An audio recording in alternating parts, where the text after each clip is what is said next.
இரங்கல் தீர்மானங்கள். கரூரில் 27/9/2025 அன்று கூட்ட நெரிசலில் உயிர் இழந்தவர்கள் குறித்து 27/9/2025 அன்று கரூரில் நடத்தப்பட்ட அரசியல் பரப்புரை கூட்டத்தில் 41 பேர் உயிரிழந்த செய்தி அறிந்து இப்பேரவை அதிர்ச்சியும் ஆற்றொன்னா துயரமும் கொள்கிறது. இத்துயர செய்தியை அறிந்தவுடன் மாண்புமிகு முதலமைச்சர் அவர்கள் அன்று இரவே கரூருக்கு விரைந்து சென்று உயிர் இழந்தவர்களின் குடும்பத்தாரையும் படுகாயமுற்று மருத்துவமனையில் சிகிச்சைக்காக அனுமதிக்கப்பட்டிருந்தவர்களையும் நேரில் சந்தித்து ஆறுதல் தெரிவித்து நிதியுதவியும் வழங்க உத்தரவிட்டதுடன் மருத்துவ சிகிச்சைக்கான சிறப்பு ஏற்பாடுகளை துரிதப்படுத்த மாண்புமிகு அமைச்சர் பெருமக்களை உடனே அனுப்பி வைத்தார்கள்.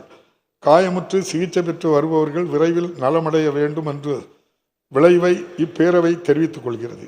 இத்துயர சம்பவத்தில் உயிர் இழந்தவர்களை இழந்து வாடும் அவர்தம் குடும்பத்தினருக்கு இப்பேரவை தனது ஆழ்ந்த இரங்கலையும் அனுதாபத்தையும் தெரிவித்துக் கொள்கிறது.